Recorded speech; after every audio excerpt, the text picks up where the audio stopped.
Hello students, very much welcome to today's class. Welcome to another batch of class 11. So today we are going to discuss about the chemi-osmotic hypothesis. So this is the third lecture of photosynthesis in higher plants. The previous two lecture has already been uploaded. In continuation with the previous lecture, आज इस lecture को continue करेंगे. ठीक है. अगर आपको कहीं doubts हो तो आप कमेंट सेक्शन में कमेंट कर सकते हैं. आपको अगर कंटेंट अच्छा लग रहा हो तो लाइक शेयर और सब्सक्राइब जरूर करें हमारे चैनल को. आपको रेगुलर 11th 12th के कंटेंट मिलेंगे जो आपको बहुत ही हेल्प होने वाले for your NEET exams. So, like in previous class, we have already discussed about the pigment system 1, that is photosystem 1 and photosystem 2.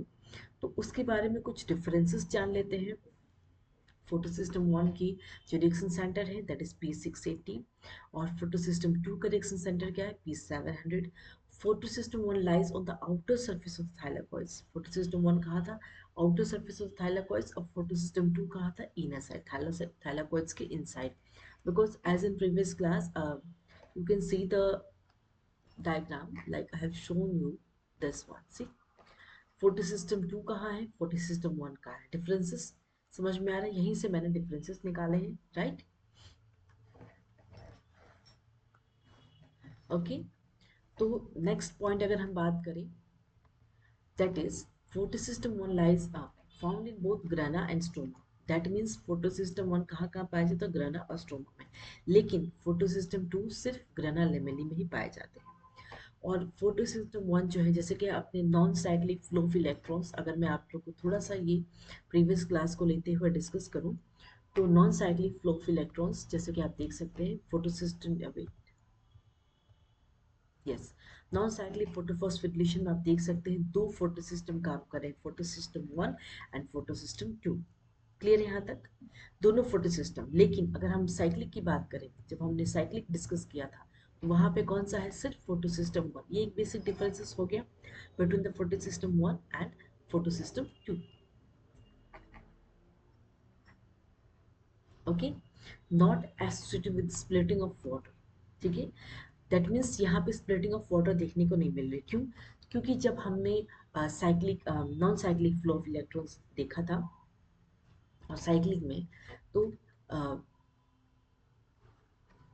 यहाँ पे हमने देखा था नॉन साइक्लिक फोटोफॉस्फोरिलेशन में कि स्प्लिटिंग ऑफ वाटर हुआ था, रिलीज ऑफ ऑक्सीजन हो गया था. लेकिन जब हमने साइक्लिक फोटोफॉस्फोरिलेशन पढ़ा तो वहाँ पे वाटर की स्प्लिटिंग हो नहीं रही थी. राइट. तो that means photosystem 1 is not associated with splitting of water. लेकिन फोटोसिस्टम 2 में स्प्लिटिंग ऑफ वाटर हो रहा है और रिलीज ऑफ ऑक्सीजन हो रहा है. ठीक है.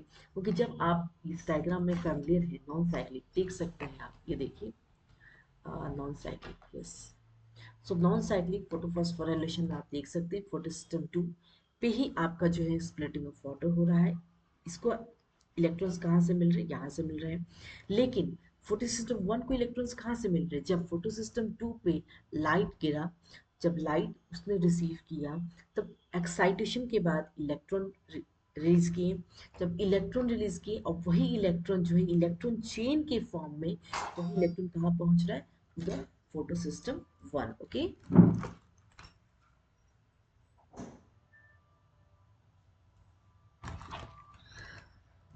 So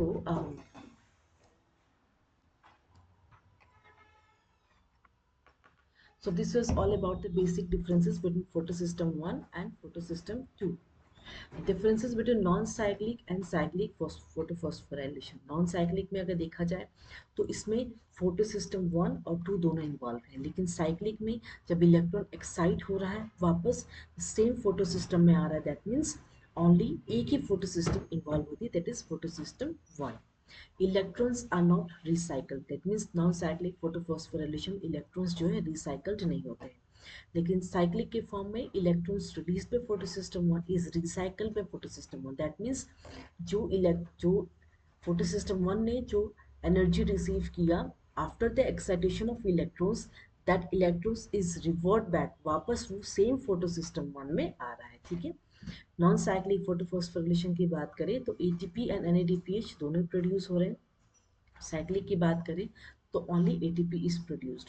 नॉन साइक्लिक में फोटोलाइसिस ऑफ वाटर हो रहा है टेक्स प्लेस और साइक्लिक में कोई फोटोलिसिस ऑफ वाटर जो है नहीं हो रहा है। जैसे कि आप देख सकते हैं नॉन साइक्लिक फोटोफॉस्फोराइलेशन में हमने जेड स्कीम के बारे में पढ़ा था, क्योंकि जब इलेक्ट्रॉन एक्साइट हो रहा है from the photosystem two, that electrons through the electron carriers is received back to the photosystem 1। ठीक है, तो वहां पे हमने फोटोलाइसिस ऑफ वाटर पढ़ा था, लेकिन साइक्लिक में कोई फोटोलाइसिस ऑफ वाटर की जरूरत नहीं है। Oxygen is released due to photolysis of water, oxygen release हो रहा है, बट यहाँ पे कोई ऑक्सीजन रिलीज नहीं हो रहा है in case of cyclic photophosphorylation. So this is the basic diagram, जिससे कि आप देख सकते हैं ये नॉन साइक्लिक है और ये साइक्लिक है।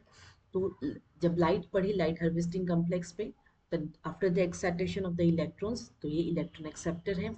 पहले एक्साइटेशन के बाद जो इलेक्ट्रॉन था वो इलेक्ट्रॉन कैरियर के थ्रू कहाँ गया, फोटोसिस्टम 1। इन दैट केस आप देख सकते हैं ADP when combines with inorganic phosphate it form ATP. Okay, और यहाँ पे स्प्लिटिंग ऑफ वाटर भी आपको देखने को मिलेगा, splitting of water. Okay, and two electron, this electron is, ये इलेक्ट्रॉन कहाँ जा रहा है, वापस टू फोटोसिस्टम 2। ठीक है, साइक्लिक की बात करें तो लाइट पड़ रही है इस पे क्लोरोफिल P700 रिएक्शन सेंटर पे, तो एक्साइटेशन जब इलेक्ट्रॉन एक्सेप्ट कर रहा है वापस फोटोसिस्टम 1 ही उस इलेक्ट्रॉन को through the electron transport system, तो कहाँ वापस आ रहा है, वापस ऑन द फोटोसिस्टम 1। और यहाँ पे एनर्जीज हो रही है एटीपी सिंथेटेज, जो एंजाइम है वो काम कर रहे हैं, that is ADP when combines with inorganic phosphate it forms ATP, that is adenosine triphosphate। So this is the basic differences between non-cyclic and cyclic photophosphorylation। So before continuing this part, एक और बात मैं आप लोगों को बताना चाह रही हूँ। द प्रीवियस क्लास में जो हमने पढ़ा था about the non cyclic photophosphorylation, ध्यान से देखिएगा। जब ये लाइट यहाँ पे पड़ा to the reaction centre P680, जब एक्साइटेशन हुआ, ठीक है, तो इसको हम क्या कहेंगे, अपहिल। ठीक है, द कंसंट्रेशन कहाँ से हो रहा है, हाई से लो, अपहिल ट्रांसपोर्ट ऊपर जा रहा है, वापस ये नीचे की ओर आ रहा है, इसको डाउन हिल कहेंगे। राइट, ठीक है, तो अपहिल कब हुआ, जब इलेक्ट्रॉन, आई मीन जो रिएक्शन सेंटर है उसने पहले सन लाइट रिसीव किया, दैट एक्साइटेशन फेज में गए इलेक्ट्रॉन। ठीक है, तो अब ये electron through the electron carriers वापस कहाँ आए, इलेक्ट्रॉन फोटोसिस्टम 1 में, क्या हुआ, डाउन हिल हो गया। ये आपको ध्यान रखना है अपहिल एंड डाउन हिल के बारे में। अगर नेक्स्ट अगेन फोटोसिस्टम 1 से जो इलेक्ट्रॉन है वो भी एक्साइटेशन हो, क्योंकि लाइट इस पे नहीं दोनों पे पड़ेगी, राइट, तो इलेक्ट्रॉन एक्साइट हुआ, यही इलेक्ट्रॉन एक्साइटेशन के बाद through the electron carriers FeS है, FD है, FNR, ये सारे इलेक्ट्रॉन कैरियर्स के थ्रू वापस जो है हमें क्या मिल रहा है, NAD प्लस और NADPH प्लस H प्लस। तो यहाँ पे क्या हुआ, पहले अपहिल हुआ, डाउनहिल, अगेन अगेन क्या हुआ, अपहिल। ठीक है, अपहिल ट्रांसपोर्ट, अगेन क्या हुआ, ये नीचे हुआ तो डाउनहिल हुआ। तो इस तरीके से ये ट्रांसपोर्ट हो रहे हैं। ये हिल साइंटिस्ट का नाम है जिन्होंने इसके बारे में बताया था। From high potential to low redox potential क्या हुआ, uphill transport, again downhill, again electron gets excited, then uphill, again नीचे की ओर, देन डाउनहिल। तो ये इंपॉर्टेंट कंसेप्ट याद रखना। अब हम आज के क्लास में पढ़ेंगे about the cameo osmotic hypothesis. ये जो एनर्जी हमें मिली, the conversion of ADP to ATP and NAD plus to NADPH plus, there is a hypothesis that is known as chemiosmosis. So we will discuss onto the this part today. Okay, तो this quantum requirement, quantum का मतलब क्या होता है, it's a packet of light, that means of photons। packet of light मतलब क्या होता है, photons होता है। that means what is photons, it is required, जो that is required to form one molecule of oxygen, one molecule of oxygen के लिए जो photons required होते हैं। suppose this is the equation, ये equation हमने splitting of water में पढ़ी थी, right, splitting of water में जब हमने equation पढ़ी थी, water, two hydrogen, two electron plus half oxygen. ठीक है, वन नहीं टू मॉलिक्यूल ऑफ वाटर होगा, right. Again water gets splitted to two hydrogen ions, two electron ions and half molecule of oxygen. ठीक है, तो ये दोनों इक्वेशन जब कंबाइंड होगा तो हमें क्या मिलेगा, to molecule of water, it forms four hydrogen ions, four electron and plus oxygen. ठीक है, क्लियर है यहाँ तक।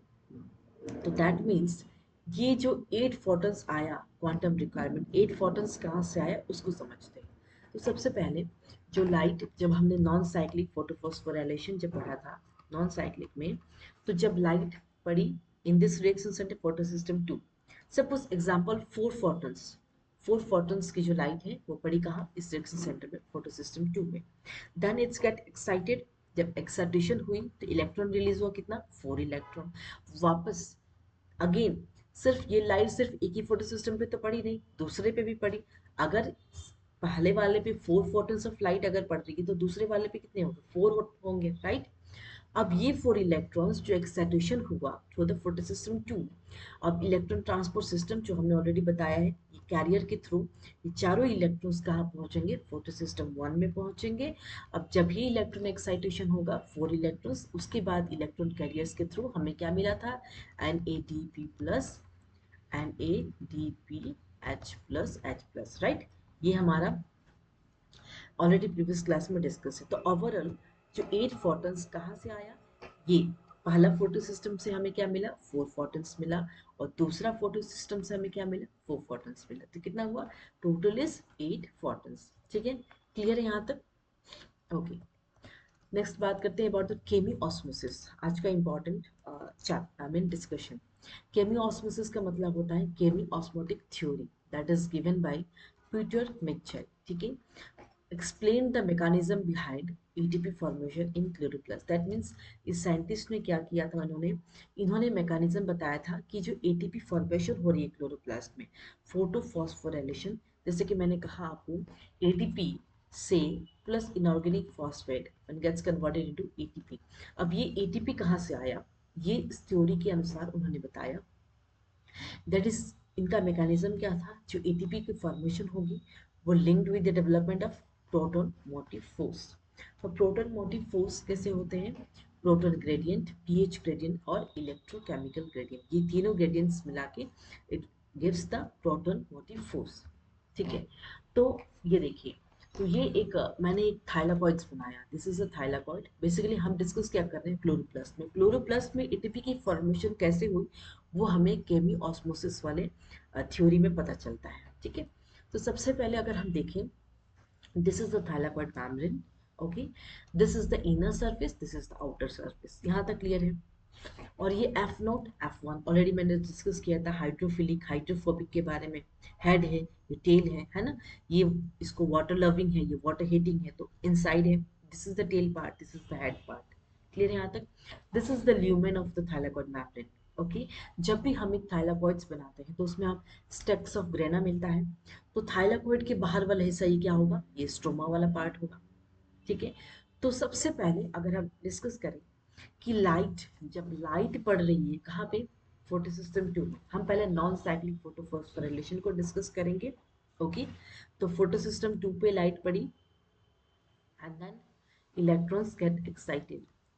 ओके, नेक्स्ट जब इलेक्ट्रॉन्स गेट एक्साइटेड उसके बाद कौन से इलेक्ट्रॉन कैरियर्स पे जाएंगे, फेयोफाइटिन, फेयोफाइटिन कहाँ है, on the surface of the thylakoid membrane. उसके बाद नेक्स्ट आएंगे प्लास्टोक्यूनन के पास, that is PQ। Okay, again inside the thylakoid membrane, ये याद रखना है आपको। ठीक है, नेक्स्ट अगर हम बात करें, फिर ये इलेक्ट्रॉन जो है साइटोक्रोम B6F तक एक्साइटेशन होगी, लेकिन साइटोक्रोम B6 को प्रोटॉन की कोई जरूरत नहीं है, प्रोटॉन आ रहा है कहाँ से, from the stoma part, this part. Okay, but cytochrome B6 को प्रोटॉन नहीं चाहिए, तो वो क्या करेंगे, वो ल्यूमेन की ओर उसे पुश कर देंगे। ठीक है, तो यहाँ पे देख सकते हैं आप, compare to the concentration of hydrogen ions अगर हम देखें तो स्ट्रोमा वाले पार्ट में कम है, लेकिन ल्यूमेन में ज़्यादा है, ल्यूमेन में ऑलरेडी ज़्यादा था, बट स्टिल यहाँ पे, और आफ्टर द साइटोक्रोम B6 ने रिजेक्ट कर दिया हाइड्रोजन आयंस को, तो वो कहाँ जाएगा, इनसाइड द ल्यूमेन ही आएगा। उसके बाद जब हमने डिस्कस किया about the oxygen evolving complex, यहाँ पे आप देख सकते हैं स्प्लिटिंग ऑफ वाटर आपको देखने को मिल रहा है, तो जब स्प्लिटिंग ऑफ वाटर हुआ टू हाइड्रोजन आयंस वैसे ही प्रोड्यूस हो गए, दैट मीन्स यहाँ पे हाइड्रोजन आयंस की कंसेंट्रेशन वैसे ही ज़्यादा है इनसाइड द ल्यूमेन, लेकिन स्टोमा के पास कम है, क्लियर है। उसके बाद जब साइटोक्रोम B6F ने इलेक्ट्रॉन को एक्सेप्ट किया, इलेक्ट्रॉन कैरियर से बेसिकली, उसके बाद जब साइटोक्रोम B6 5 के बाद कहाँ जाएंगे, plastocyanin, that is PC। Okay, again plastocyanin के बाद जब इलेक्ट्रॉन एक्साइटेशन हुआ, तब ये कहाँ पहुंचेंगे, फोटो सिस्टम 1, क्योंकि नॉन साइक्लिक फोटोफॉस्फोरिलेशन हमें दो फोटो सिस्टम देखने को मिलते हैं, photo system 2 and photo system 1। Then electron gets excited and it forms AFS FD, FNR। तो ये सारे इलेक्ट्रॉन कैरियर्स के थ्रू अब हम क्या करेंगे, जब इलेक्ट्रॉन एक्साइटेशन हुआ फोटो सिस्टम वन में, ये सारे इलेक्ट्रॉन कैरियर्स के थ्रू अब यहाँ क्या होगा, जैसे कि आप देख सकते हैं रिडक्शन होगा, हाइड्रोजन आयंस का रिमूवल, रिडक्शन हो गया। ठीक है, एडिशन ऑफ हाइड्रोजन आयंस हो रहा है, NADP plus plus H plus, reduction हुआ, that means NADPH plus plus H plus. ठीक है, तो इस तरीके से पहला हमारा क्लियर हो गया कि इस थ्योरी से हमें ये मिल गया 10। और दूसरा, ये आप देख सकते हैं कि जो हाइड्रोजन आयंस, अब देखिए हाइड्रोजन आयंस अगर ज्यादा हो गया इनसाइड द ल्यूमेन, तो there must be a balance, right. तो अब ये जो हाइड्रोजन आयंस है वो ल्यूमेन से बाहर आ जाएगा। कहाँ से बाहर आएगा, बाहर आएगा थ्रू F0 F1।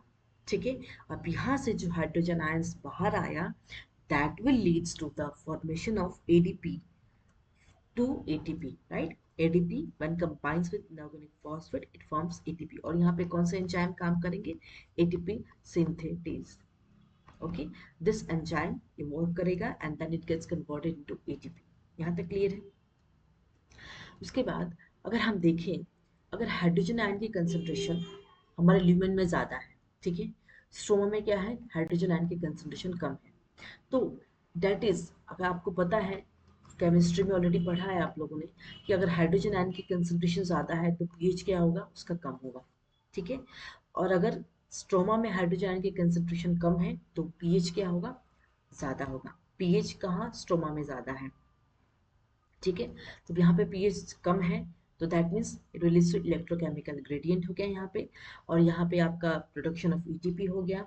तीसरा, ये एनर्जी रिलीज हो गया, NADP plus two NADPH plus, तीनों का फैक्टर जो कि प्रोटॉन मोटिव फोर्स में मैंने बताया, पीएच ग्रेडियंट हो गया, प्रोटॉन के ग्रेडियंट और इलेक्ट्रोकेमिकल ग्रेडियंट, ये तीनों ग्रेडियंट मिला के क्या हो रहा है, प्रोटॉन मोटिव फोर्स, जो इस केमी ऑस्मोटिक थ्योरी में हमें देखने को मिलता है। That means this two is, ये समझ में आ गया आप लोगों को कि ATP कैसे कन्वर्ट हुआ, and NAD plus gets converted to NADPH plus H plus.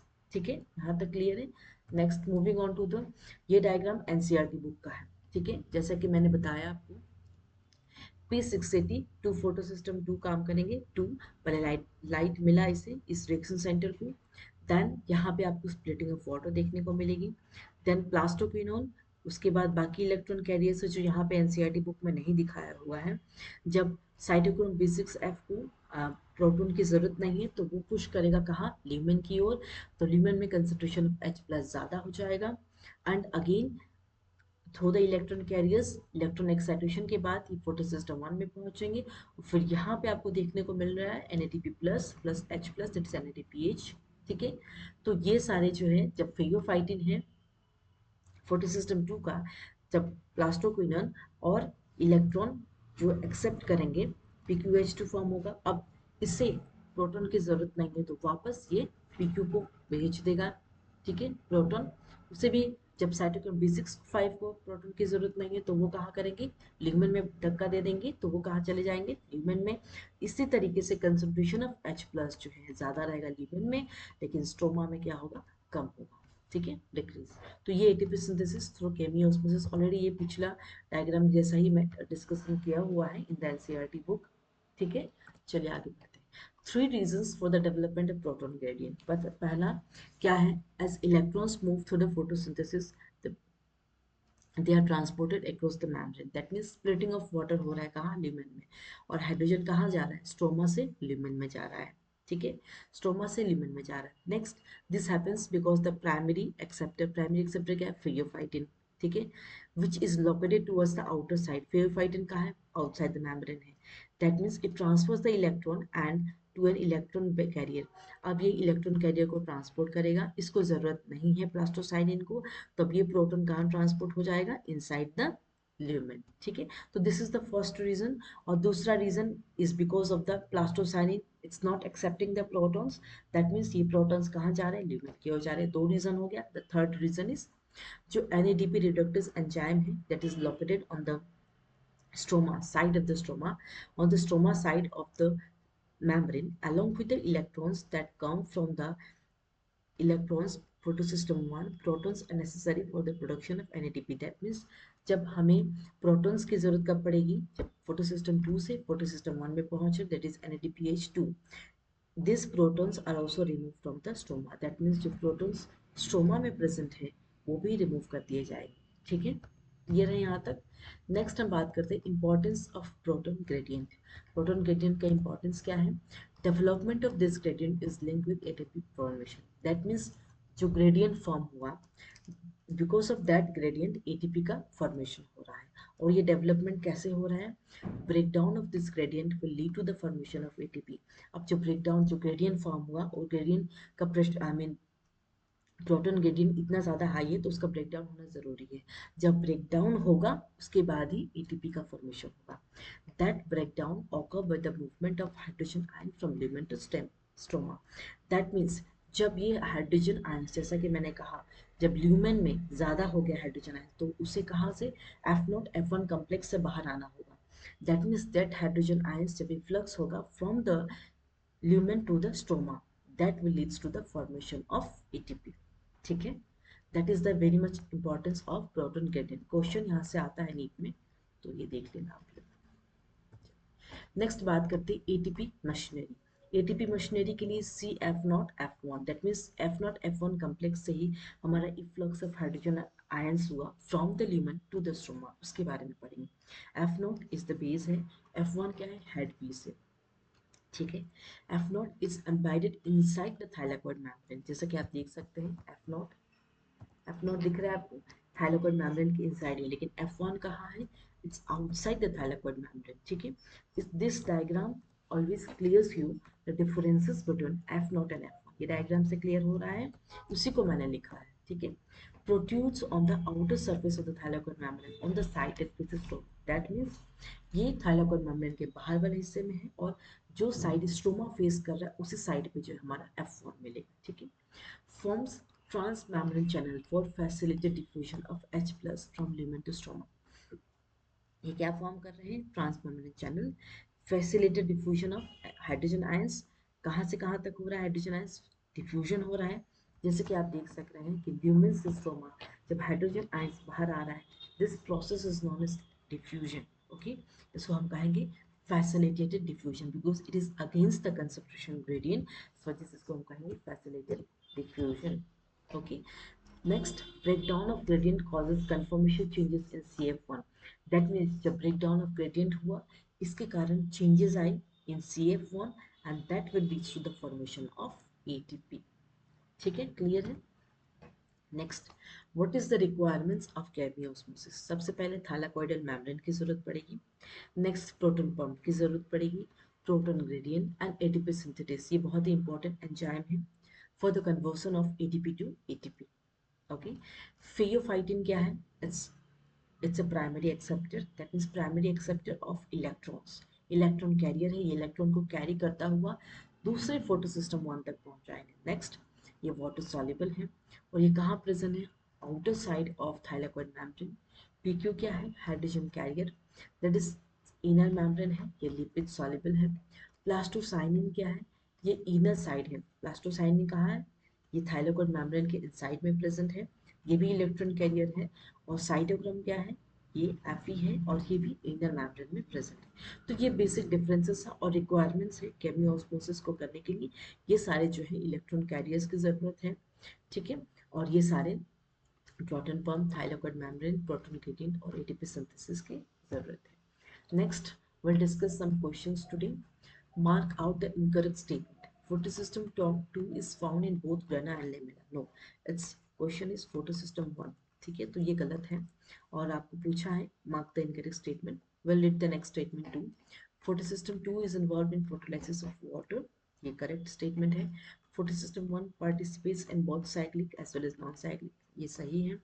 The reaction center in photosystem 2 is P680। These three are correct। The incorrect statement is option A। An external source of electrons is not required in non-cyclic photophosphorylation, Z scheme of flow of electrons, all of this। An external source of electron, non-cyclic और Z scheme ये दोनों एक ही है।